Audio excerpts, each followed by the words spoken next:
ассалому алейкум бинандагони азиз. Донишгоҳи давлатии ҳуқуқ, бизнес ва сиёсати Тоҷикистон ин лаҳза тасмим гирифтааст ки барномаи иттилоотии набзи донишгоҳро бо тозатарин хабарҳои дохили донишгоҳӣ манзури шумо намояд. ҷомеаи меҳнатӣ ва устодону муҳассилини донишгоҳ моҳи январи соли равонро бо дастовардҳои тоза ва ҷолиби диққат сипарӣ намуданд ки ин лаҳза шуморо бо муҳимтарин рӯйдодҳои он ошно месозем. дар барнома бо шумо Самизода Тахмина. Таваҷҷӯҳ намоед ба сархати хабарҳо. шарҳу тавзеҳи нуктаҳои паёми президенти ҷумҳурии Тоҷикистон. вохӯрӣ бо намояндагони ҳаракати ваҳдати миллӣ ва эҳёи Тоҷикистон. ифтитоҳи расмии маркази омӯзишии Аврупо дар донишгоҳ. нишасти матбуотии ректори донишгоҳ бо васоити ахбори омма. ҷаласаи ғайринавбатии шӯрои кураторон дар донишгоҳ. такмили ихтисос тақозои замон. ҷаласаи ҳисоботи солона дар донишгоҳ. шумораи шунавандагони шуъбаи тайёрии донишгоҳ меафзояд. ин ва дигар хабару гузоришҳо дар барномаи набзи донишгоҳ.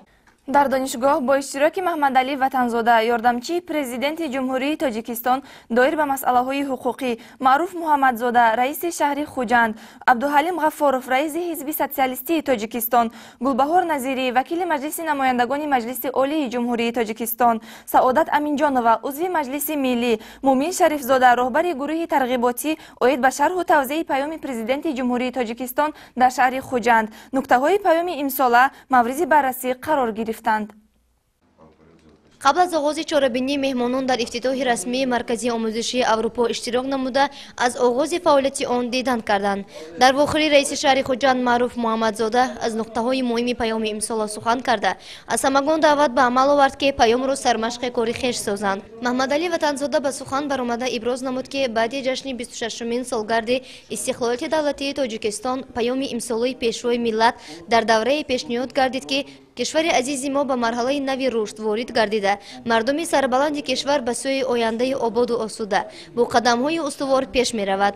ӯ зикр дошт ки сиёсати ҷавонон яке аз самтҳои асосии фаъолияти ҳукумату давлат дониста мешавад ва дар ин раванд зарур аст ки минбаъд худи ҷавонон ташаббускорӣ, амалҳои созанда бошанд, дастовардҳои илмиву эҷодии худро саривақт муаррифӣ созанд, ба муқобили зуҳуроти номатлуб мубориза баранд, зирагии сиёсиро аз даст надода, дар ҳифзи аҳамияти ҷомеа ва давлат омода бошанд.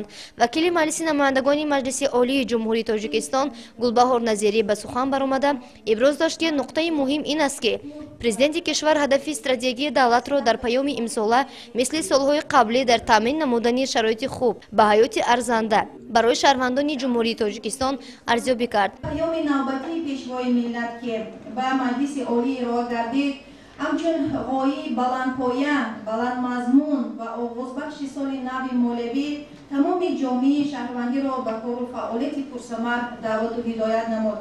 раиси ҳизби социалистии Тоҷикистон Абдуҳалим Ғаффоров бобати татбиқи пайгиронаи дипломатияи ҳамкорӣ дар соҳаи обро василаи воқеии ҳалли мушкилот дар ин самт, расман оғоз гардидани рӯзи ҷаҳонии об ва 10-солаи байналмилалии амал об барои рушди устувор 2018-2028 сухан кард. узви маҷлиси миллӣ Саодат Аминҷонова дар маърузааш зикр дошт ки президенти кишвар дар суханрониҳояшон пайваста ба масъалаи баланд бардоштани сифати таълиму тарбия диққати ҷиддӣ ва аввалин дараҷа зоҳир менамоянд.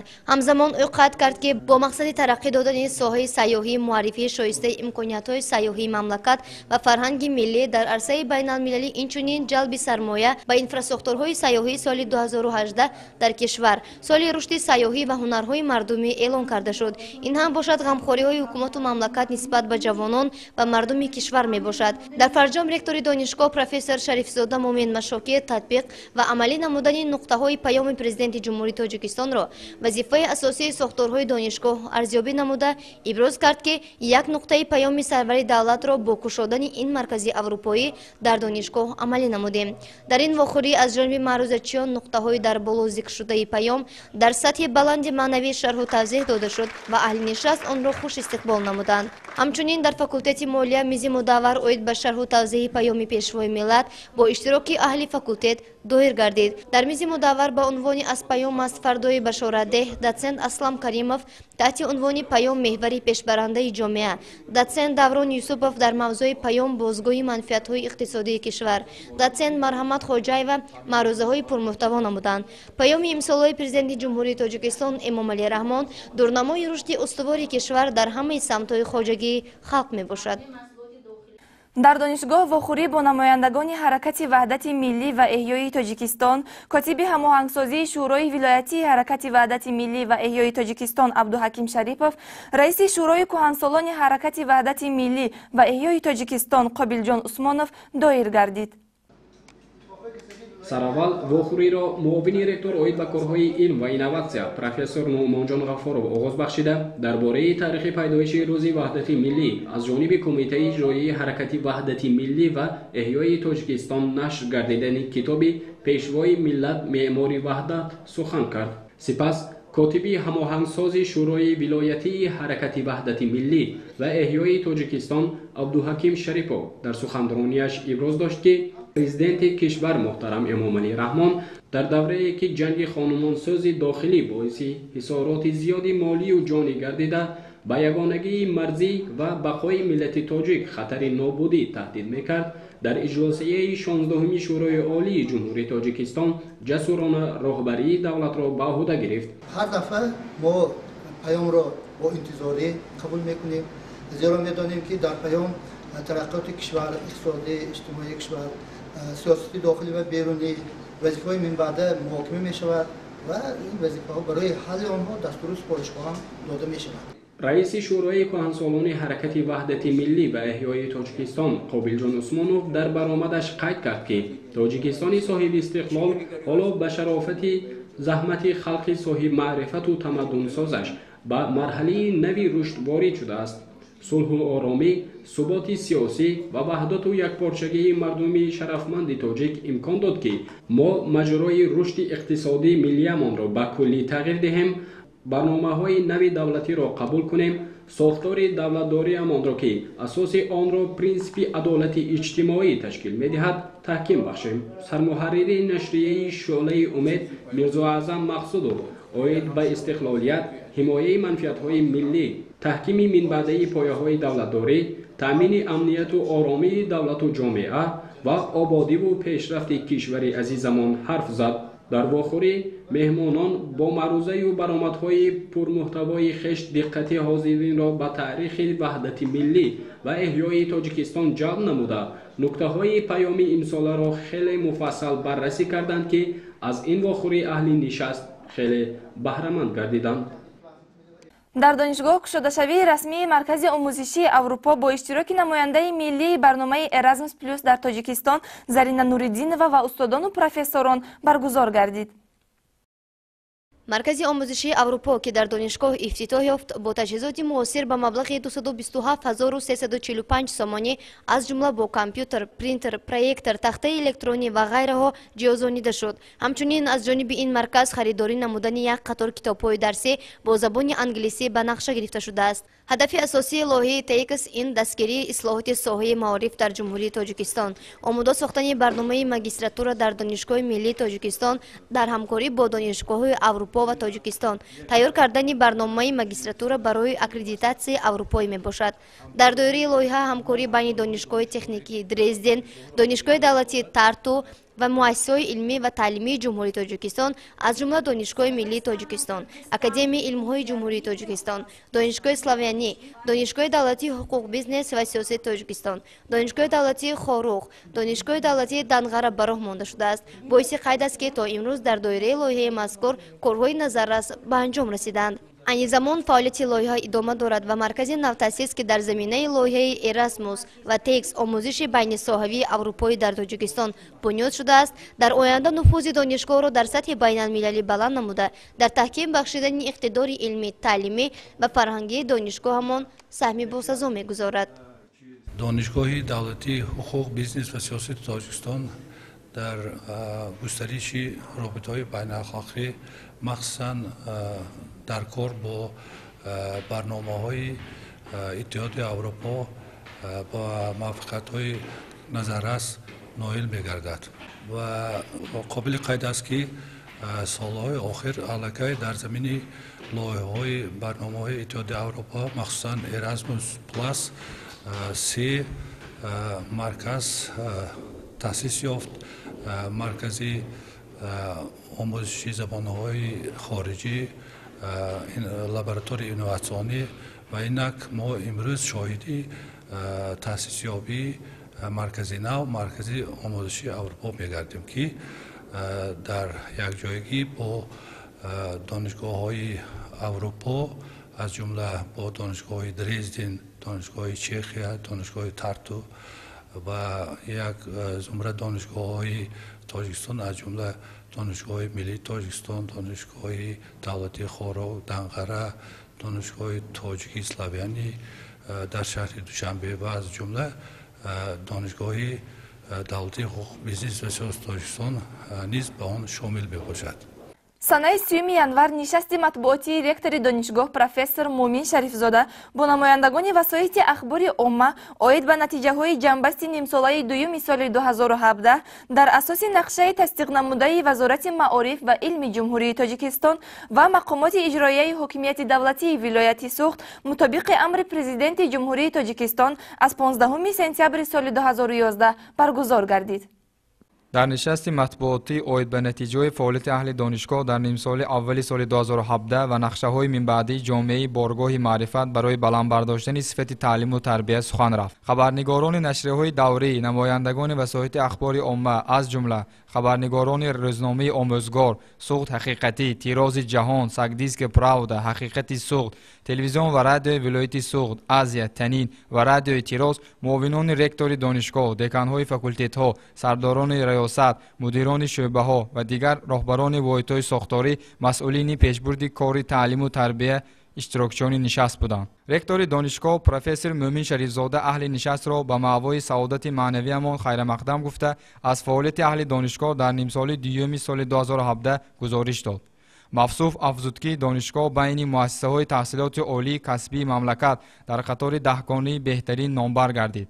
در نزد دانشگاه شورای دیسرتاسیونی برای دریافت درجه علمی دکتر فلسفه PhD دکتر از روی اختصاص تأسیس داده شد. در دایره سال جوانان با اشتراک بیش از 150 نمایندگان و جوانان کشور بار نخست در دانشگاه فورم جمهوری وحدت جوانان سعادت ملت در سطح بلند برگزار شد.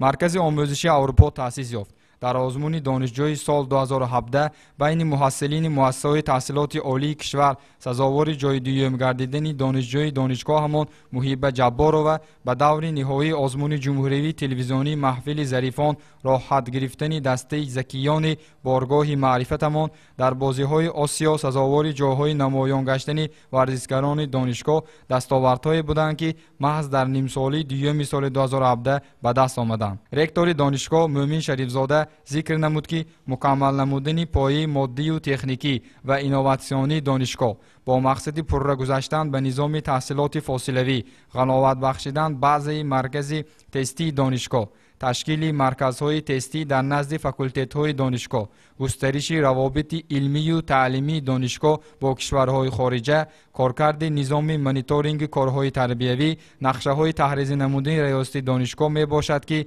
عملی نمودن آن من بعد جهت نائل گشتن به نشاندهنده‌های نظررس، بهتر گردانیدن سطح و صفت تعلیم و عموما ثمره بخشی فعالیت سمت‌های مختلف دانشگاه مساعدت می‌نماید. در ادامه نشست بین رکتور دانشگاه پروفسور مؤمن شریفزاده با خبرنگاران وسایط اخبار عموم وابسته به سمت‌های گوناگون فعالیت دانشگاه سوال و جواب صورت گرفت و اهل قلم به سوال‌های خود پاسخ‌های مشخص گرفتند.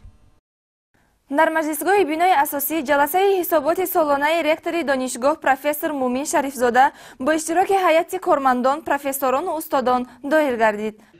در جلسه مدیر کافه مناسبت‌های بین الخلقی بطور علیموف پیرامون مهمترین نقطه‌های پیام نوبتی اساسگذاری صلح و وحدت ملی پیشوای ملت президенти ҷумҳурии тоҷикистон муҳтарам эмомалӣ раҳмон аз ҷумла дастовардҳои фараҳбахш ва вазифаҳои навбатии кормандони соҳаҳои мухталифи хоҷагии халқи мамлакат тадбирҳои самарабахш ҷиҳати баровардани кишвар аз бунбасти коммуникатсионӣ, таъмини амнияти озуқаворӣ, ҳалли мушкилоти энергетикӣ назари хешро баён намуд. Сипас ҳисоботи солонаи ректори донишгоҳи давлатии ҳуқуқ, бизнес ва сиёсати тоҷикистон, доктори илмҳои иқтисодӣ профессор Шарифзода Муъмин Машокир доир ба фаъолияти донишгоҳи давлатии ҳуқуқ, бизнес ва сиёсати тоҷикистон дар соли 2017 ва вазифаҳо дар соли 2018 манзури аҳлӣ нишаст гардид. аз ҷумла зикр гардид ки сарвари давлатамон соҳаи маорифро яке аз самтҳои калидӣ дониста дар яке аз суханрониҳояшон таъкид намуданд. мактабҳои олии кишвар вазифа ва масъулияти бузургро ба зимма доранд ки он таълиму тарбияи насли фидокору варзида ва ватанхоҳу миллатдӯст аст. зеро боз ҳам обод гаштану сарсабзии тоҷикистон бо саъю кӯшиш ва нерӯи созандагию бунёдкории онҳо муяссар хоҳад шуд. пайгирии ин таъкидҳо ва таваҷҷӯҳу ғамхории ҳукумати кишвар нисбати соҳаи маориф буд ки ҷомеаи меҳнатии донишгоҳ дар соли 2017 ба дастовардҳои назаррас ноил гардиданд. дар доираи таҳлили амиқи фаъолияти кормандони тамоми сохторҳои донишгоҳ, дастовардҳои соҳаҳои таълим, илму инноватсия, тарбия, робитаҳои байналмилалӣ ва соҳаи иҷтимоӣ, иқтисодӣ бо факту рақамҳои мушаххас нишон дода шуданд. ҳамзамон ректори донишгоҳ зикр дошт ки дар партави паёми пешвои миллат президенти ҷумҳурии тоҷикистон муҳтарам эмомалӣ раҳмон ба маҷлиси олии ҷумҳурии тоҷикистон таваҷҷӯҳу эътибори ҳамешагии вазорати маориф ва илми кишвар, дастгирии ҳукумати вилояту шаҳр моро зарур аст ки ҷиҳати пеш аз пеш ба роҳ гузоштани кори таълиму тарбия, баланд бардоштани савияи дониши мутахассисони ояндасози меҳан, таъмини пешрафти илм, татбиқи усулҳои инноватсионӣ, робитаи илму истеҳсолот, вусъати тафаккури илмӣ иттилоотӣ, баланд бардоштани сатҳи тарбияи ҷавонони соҳиб маърифат, тадбирҳои судбахш андешем ва иҷро намоем. иҷрои тадбирҳо бошад кафолати боэътимоди пешрафту комёбиҳоямон хоҳад буд. дар ҷаласаи ҳисоботии солона вазифаҳо дар соли 2018 ҷиҳати ноил гардидан ба дастовардҳои назаррас муқаррар карда шуданд. дар ҷамъбасти ҷаласа ректори донишгоҳ аз рӯи натиҷаҳои фаъолияти илмӣ, ғолибони озмунҳои донишгоҳӣ, олими сол 2017, муҳаққиқи ҷавон 2017 ва устодоне ки дар соли 2017 рисолаҳои илмияшонро ҳимоя намуданд, бо ифтихорнома ва мукофотҳои пулӣ сарфароз гардонд. تحت سیاست خردمندانه اساسگذار صلح و وحدت ملی پیشوای ملت پرزیدنت جمهوری تاجیکستان محترم امامعلی رحمان از جانب حکومت جمهوری تاجیکستان با مقصد بهبودی بخشیدن به صفت تحصیلات یک قطار اقدام‌های مهم سروقتی عملی می‌گردند. تأسیس مؤسسه دولتی مرکز ملی تستی که در نزد آن وظیفه تشکیل و گذرانیدن امتحان‌های مرکزانیده شده داخلی شوی و مؤسسه‌های تحصیلات عالی کسبی جمهوری تاجیکستان گذاشته شده است، از جمله آنها می باشد. شعبه تیاری دانشگاه دولتی حقوق بیزنس و سیاست تاجیکستان در اساس فرمان وزیر معارف جمهوری تاجیکستان تأسیس یافته است. شعبه با مقصد بلند برداشتن سطح تیاری تحصیلات عمومی جوانان و تیار نمودن آنها برای داخل شدن به مؤسسات تحصیلات عالی کشور در اساس خودمبلغ گذاری تشکیل کرده شده. نقشه قبول در شعبه تیاری در اساس قرار شورای عالمان دانشگاه معین می‌گردد. روند تحصیل در شعبه تیاری طریق روزانه به مدت 6 ماه براه مانده شده است. هدف فعالیت شعبه تیاری دانشگاه برای مکمل آماده نمودن ختم کنندگان به سپردن امتحانات مرکز ملی تستی از روی 5 کلاستر 1 طبیعی و تکنیکی، کلاستر 2 اقتصادی و گئوگرافیا، کلاستر 3 فیلولوژی پداگوژیکا و صنعت، کلاستر 4 جامعه شناسی و حقوق، کلاستر 5 طبیعی بیولوژی و ورزش روانه شده است. این زمان زیاده از 20 نفر استادان و عالمان صاحب تخصص دانشگاه برای شنوندگان از روی نمونه برنامه‌های فنی و نمونه تست‌های فنی تعلیمی که در سامانه رسمی مرکز ملی تستی جایگیر شده است مشغولیت می‌گذرانند. به شعبه تیاری شخصانی دارای تحصیلات عمومی و اینچنین خوانندگان صنف 11 مکتب‌های تحصیلات میانه عمومی قبول کرده شده شنوندگان از روی نتیجه صحبت با فرمان رکتور دانشگاه به شعبه تیاری قبول کرده می‌شوند. تنها در 3 سال اخیر از حساب شنوندگان شعبه تیاری دانشگاه зиёда аз 150 нафар ба муассисаҳои олии кишвар ва берун аз он дохил гардиданд. донишгоҳ бо назардошти имкониятҳои мавҷуда шунавандагони ноҳияҳои дурдаст ки ба шӯъбаи тайёрӣ дохил шуданд бо хобгоҳ таъмин менамоянд. من در این کورس از ماه نوامبر این جانب تحصیل کرده ایستاده‌ام. در اینجا استادانی با تجربه دانشگاه به ما درس میگویند. مشغولیت‌ها در سطح بلند علمی با تکنولوژی اینوواسیونی برگزار می‌شود. در این مشغولیت‌ها ما خوانندگان سطح دانش خود را بلند برداشته به امتحان داخلشوی مرکز ملی تستی تیاری دیده ایستاده‌ایم. در این کورس تیاری از تمام شهر و ناحیه‌های ولایت خوانندگان تحصیل نموده ایستاده‌اند. من می‌خواهم به دانشگاه دولتی حقوق بیزنس و سیاست تاجیکستان داخل شده در آینده به خلق عزیزم خدمت نمایم. санаи 25 январ ҷаласаи ғайринавбатии шӯрои кураторони донишгоҳ бо иштироки ректори донишгоҳ профессор Муъмин Шарифзода, муовинони ректор, деканони факултетҳо, муовинони декан оид ба корҳои тарбия, намояндагони созмонҳои ҷамъиятӣ ва ҳамаи кураторони гурӯҳ баргузор гардид.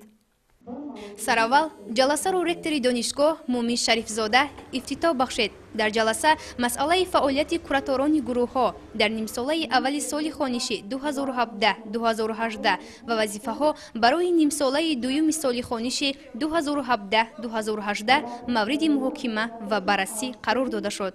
муовини ректор оид ба корҳои тарбия профессор Мубинахон Хоҷаева доир ба камбудиву норасоиҳои фаъолияти куратории гурӯҳҳои академӣ куратороне ки дар нимсолаи якуми соли хониши 2017-2018 дарсҳои кушоди тарбиявӣ баргузор намуданд. чорабиниҳои тарбиявӣ дар доираи ҳафтаҳои кафедраҳо шумораи донишҷӯёне ки дар нимсолаи аввали соли хониши 2017-2018 нисбати онҳо чораи муҷозотӣ дар намуди танбеҳ дода шудааст. донишҷӯёне ки бо идораи мошинҳои шахсӣ ба донишгоҳ ҳозир мешаванд, донишҷӯёне ки ҷиноят содир карданд сухан кард. ҳамчунин дар рафти муҳокимаи масъала ба вазъи давомоти муҳассилин, пешгирии қоидавайронкунҳо, сатҳу сифати баргузории соатҳои тарбиявӣ, баланд бардоштани масъулияти кураторон ва сардорони гурӯҳҳои академӣ, тадбирҳо дар мавриди беҳтар кардани ҷараёни корҳои тарбиявӣ дар кафедраҳо, риояи дастурамали тавсиявии сару либос, ташкилу баргузории чорабиниҳо дар сатҳи кафедраҳо ва факултет, роҳандозии озмуну мусобиқаҳои гуногуни варзишӣ, тадбирҳои саривақтӣ дар мавриди андешидани чораҳои муҷозотӣ нисбати донишҷӯёне ки ба қоидавайронкуниҳо роҳ медиҳанд, ҳамчунин дастгирии донишҷӯёни фаъолу болаюқад ва пешбарии онҳо барои қадршиносӣ, ташкили лавҳаҳои ифтихорӣ барои донишҷӯёни пешсаф, қадршиносии кураторони намунакор эътибори махсус равона гардид. ҳадафи ҷаласаи ғайринавбатии кураторон бартараф намудани камбудиҳои ҷойдошта дар самти таълиму тарбия дар факултетҳои донишгоҳ мебошад. ҳамасола ҷашни садда, ҷашни миллии аҷдодиямон дар саросари кишвар бо шукӯҳу шаомати хоса таҷлил гардида, дар доираи он чорабиниҳои зиёд баргузор мегарданд. дар робита ба ин санаи 31 январи соли 2018 дар донишгоҳ мизи мудаввар таҳти унвони садда таҷассумгари суннатҳои неки инсонӣ бо иштироки устодону донишҷӯён доир гардид. сараввал ректори донишгоҳ профессор Муъмин Шарифзода аҳли нишастро ба муносибати иди садда таҳният гуфта, аз паёми асосгузори сулҳу ваҳдати миллӣ, пешвои миллат муҳтарам Эмомалӣ Раҳмон таъкид дошт. суннату оинҳои нек ва ҷашнҳои миллиямон Наврӯз, Меҳргон ва Садда дар тарғиби ахлоқу маънавиёти созанда хизмат карданд ва зарур аст ки дастовардҳои маънавию моддии мардумамон ба феҳристи умумиҷаҳонии ЮНЕСКО ворид гарданд. ҳамзамон афзуд ки ин иқдомот ҷиҳати эҳёи падидаҳои фарҳангӣ, таҷассуми суннатҳои нек, расму оини аҷдодӣ ва тарғиби ахлоқу маънавиёти созанда, шинохти нақши тамаддунсози миллати тоҷик мусоидат хоҳад кард. мудири кафедраи таърихи халқи тоҷик доцент Ҷурабек Исомиддинов таҳти унвони садда мероси арзишманди маънавии ниёгони мо роҷеъ ба замони пайдоиш ва марҳалаҳои таҳаввули ин ҷашни кӯҳан, замони маъруфияти он миёни мардум дар асоси сарчашмаҳо ва осори таърихӣ маъруза намуд.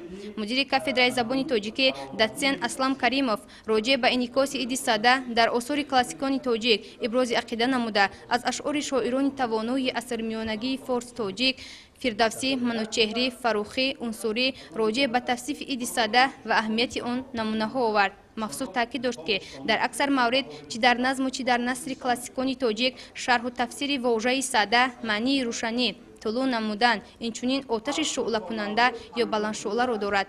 пас оини сада ин инъикосгари гармиву рӯшанӣ ва нур ба рӯзгори башар аст. Дар охир донишҷӯ Муҳиба Ҷабборова доир ба васфу ситоиши ин ҷашни накӯҳи миллӣ аз осори шоирони муосири тоҷик Гулназар, Муҳаммадалии Аҷамӣ, Рустам Ваҳобзода ва дигарон мисраҳо қироат намуд. Баргузории чорабинӣ бори дигар хотир нишон сохт ки маҳз дар даврони соҳибистиқлоли кишвар ҷашни садда рисолати бузурги таърихии хешро барқарор намуд.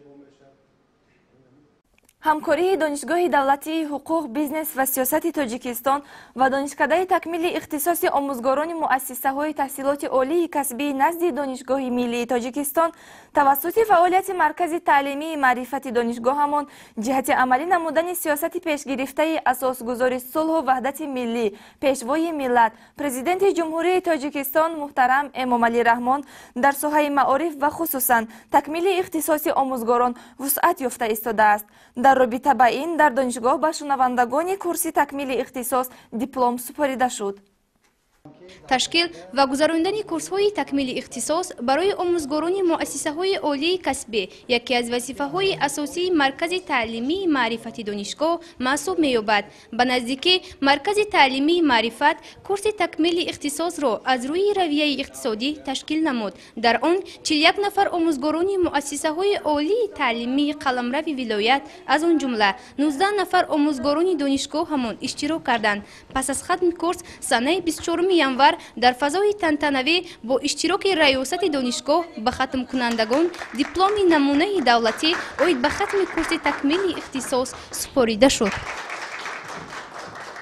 бинандагони азиз, ин буд барномаи иттилоотии навзи донишгоҳ ки ин лаҳза манзури шумо гардид. мо таҳиягарони барнома ба шумо хонаи обод, тани сиҳат ва хушиҳои зиндагиро орзумандем. хайр бинандагони азиз, то барномаҳои оянда.